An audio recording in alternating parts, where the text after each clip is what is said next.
तो चलिए आपको हमने चलते फिजिक्स में वर्क एनर्जी पावर चैप्टर हम लोग को डिस्कस कर रहे थे। तो देखिए यहाँ पे लिखा है यूनिट्स और डायमेंशन। वर्क जो पढ़ा है, वर्क को हिंदी में क्या बोलते हैं? चाल।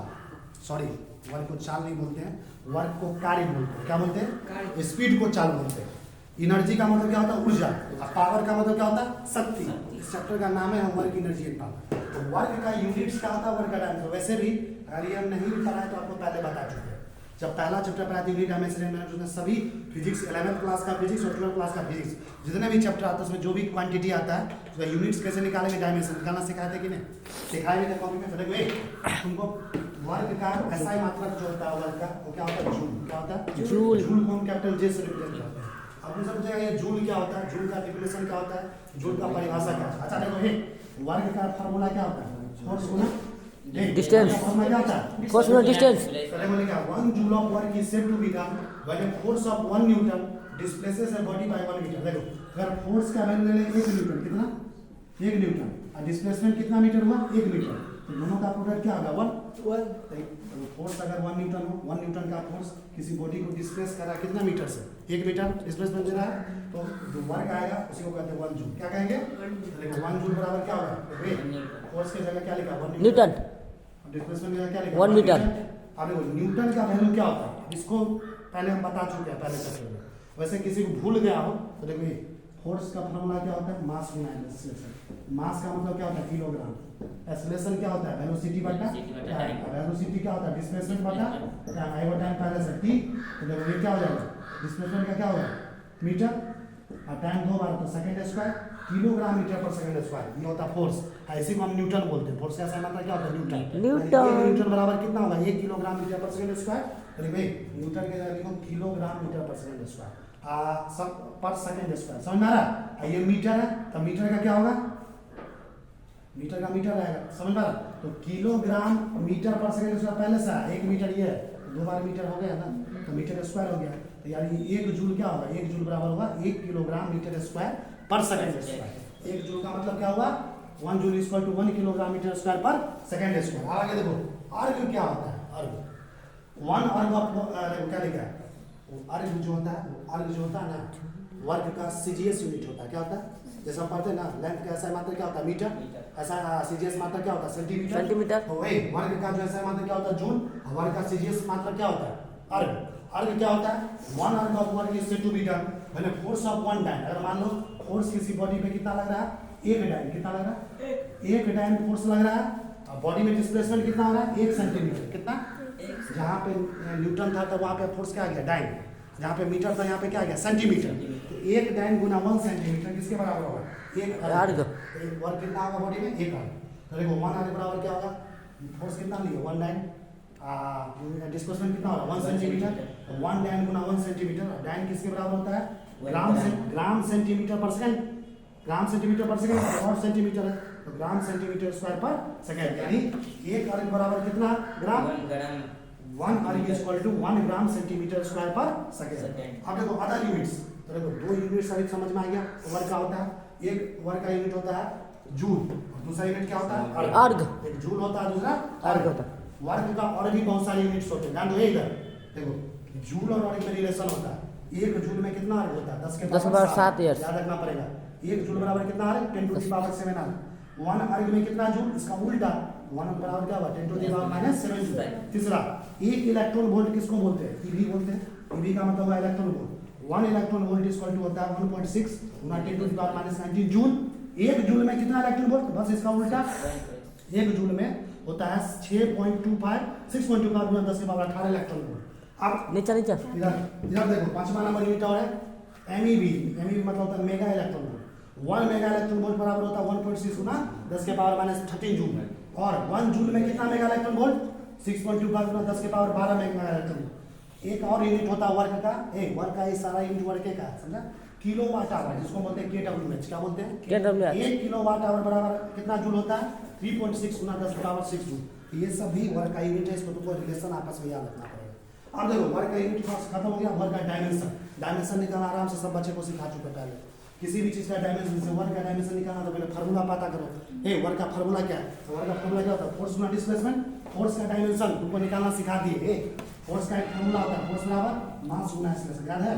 इससे तुमको बोले थे फोर्स, वैसे ही बोले थे फोर्स का डायमेंशन हमेशा याद रखना, हर जगह इस्तेमाल होता है। पर क्या बताए थे फोर्स का डायमेंशन MLT -2, क्या बोले थे तो फोर्स का जगह MLT -2 रख दिए।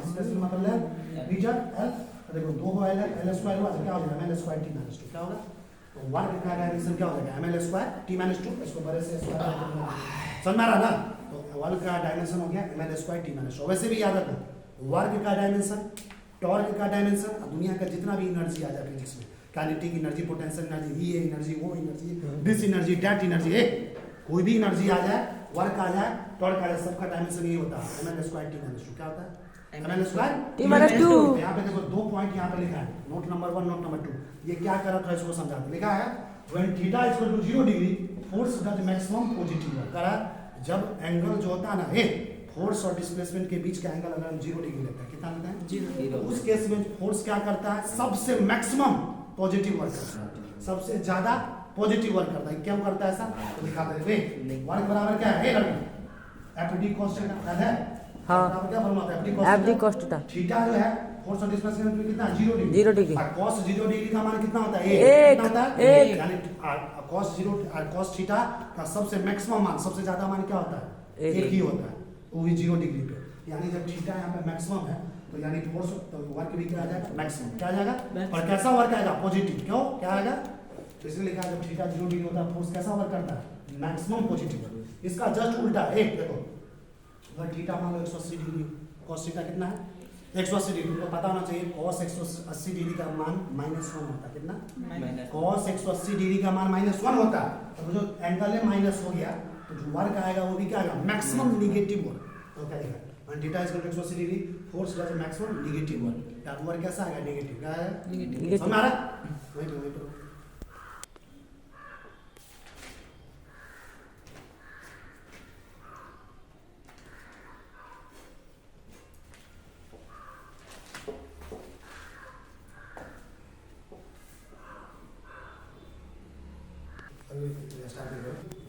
चलो स्टार्ट करते हैं, देखो अब वर्क एनर्जी पावर में कुछ क्वेश्चन दे रहे हैं आपको, देखो सबसे पहला क्वेश्चन है position dependent force F equal to एक फोर्स है, फोर्स पोजीशन डिपेंडेंट है, पोजीशन पर डिपेंड कर रहा है, समझ में आ रहा है।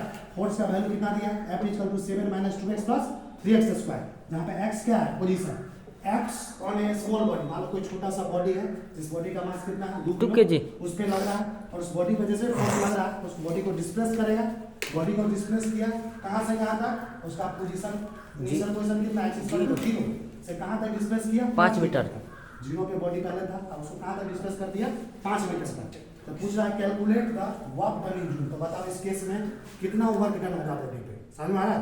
अभी वर्क किस में बताना, जूल में, किस में बताना, तो सबसे पहले बात देखो फोर्स यहाँ पे दिया हुआ कितना 7 - 2, पहले पता कर लेना फोर्स दिया रहेगा ना, तो फोर्स वेरिएबल फोर्स है कि कांस्टेंट फोर्स है। जब हम क्लास स्टार्ट किए थे याद रखो 2 तरीके का फार्मूला पढ़ाए थे, वेरिएबल फोर्स के द्वारा और कांस्टेंट फोर्स के द्वारा। तो देखो ये यहाँ पे देखो फोर्स किस पे डिपेंड कर रहा है पोजीशन पे, पोजीशन का वैल्यू अगर बार बार बदलेंगे, एक्स का मान अगर बार बार बदलेंगे तो फोर्स बदलेगा कि नहीं, बदलेगा कि नहीं फोर्स, हाँ। उसका वैल्यू बदला है, यानी फोर्स कैसा है वेरिएबल, कैसा है वेरिएबल, बार बार वेरी कर रहा है, चेंज हो रहा है। तो जब फोर्स वेरिएबल होता है ना तो उसमें फार्मूला जो वर्क डन का निकालने का ये वाला आता है फार्मूला वेरिएबल फोर्स के लिए। वर्क डन बराबर क्या होता है इंटीग्रेशन, कहां से कहां तक x1 से लेके x2 तक f dx, इंटीग्रेट कर दो। कांस्टेंट फोर्स में सिंपल गुना कर देते हैं दोनों को, अब वेरिएबल फोर्स में क्या करते हैं इंटीग्रेशन, क्या करते हैं तो देखो f का मान कितना लिए देखो 7 - 2x + 3x square, 7 - 2x + 3x square गुना क्या dx, क्या दिया कहां से कहां तक इंटीग्रेट करना 0 से 5, 0 से लेके 5, लोअर लिमिट x1 क्या है इसका 0, x2 क्या है इसका 5, अब सिंपल इंटीग्रेशन कर दो।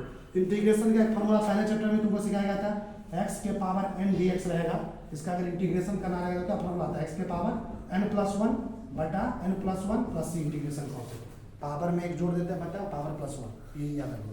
तो देखो इसको करते हैं इंटीग्रेशन, देखो ये कर लो 7 को गुना करो dx के साथ, dx का इंटीग्रेशन क्या होता है x, 7x हो गया माइनस 2 तो कांस्टेंट है 2 का 2 ही रहेगा, x का इंटीग्रेशन क्या होगा x के पावर कुछ नहीं है तो मतलब कितना है 1, तो देखो x के पावर कुछ है तो उसको क्या है x के पावर n + 1 बटा n + 1, यानी x के पावर 1 + 1 बटा n कितना है 1, तो 1 + 1 कितना होगा नीचे में 2, ये क्या हो जाएगा x के स्क्वायर, x स्क्वायर बटा, तो क्या लिखा है x स्क्वायर बटा प्लस 3 कांस्टेंट है उसको ऐसे रहना, आगे कोई x स्क्वायर है बोलो x स्क्वायर dx का इंटीग्रेशन क्या होगा x स्क्वायर dx का इंटीग्रेशन क्या होगा, ऊपर में 2 है और पावर में 1 जोड़ो, तो x के पावर 2 + 1 बट्टा जो पावर है उसमें 1 जोड़ो नीचे में रख के, तो क्या हो जाएगा देखो 2 + 1 क्या होगा 3x³ बट्टा 3, देखो लिखे हैं 3 पहले से गुना x³ बट्टा 3 लिखा हुआ।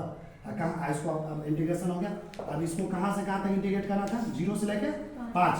अब इसको इंटीग्रेशन जब हो गया अंदर का, अब क्या करते हैं इसको आगे का सॉल्व करने का तरीका बताते हैं।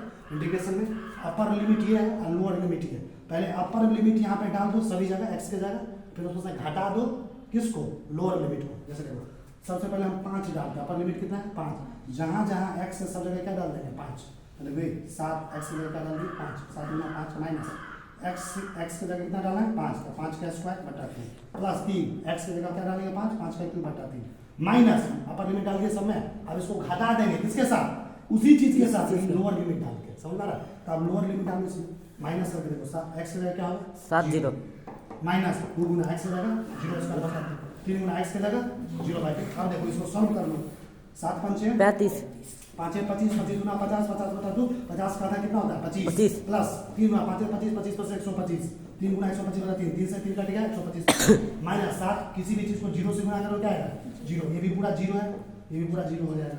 अब देखो इधर देखो 35 में से 25 घटाओ कितना होता है 10 प्लस कितना बचा 125 10 + 6 माइनस 0 135 135 में 0 135 वर्क आ गया कितना 135 जूल, ये हो गया पहला का आंसर।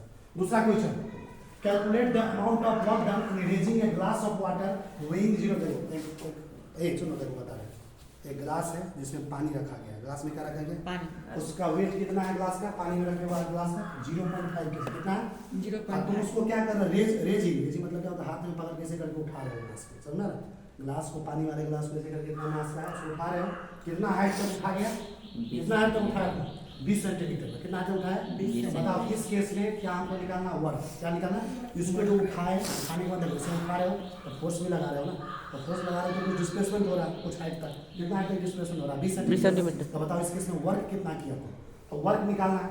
तो देखो वर्क डन यहाँ इस केस में निकालने के लिए वर्क बराबर क्या होगा फोर्स गुना डिस्प्लेसमेंट।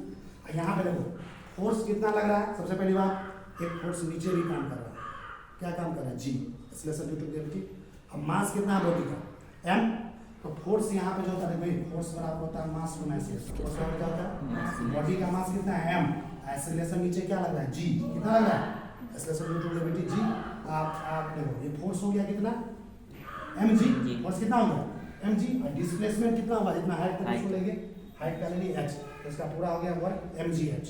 तो मास कितना है 0.5 कितना 0.5 गुना g का मान कितना लेना है g का मान वैसे होता है 9.8 मीटर पर second square acceleration due to gravity, लेकिन क्वेश्चन बनाने में कितना लेते हैं 10, कितना लेते हैं यहाँ पे g का मान 10 दे दो।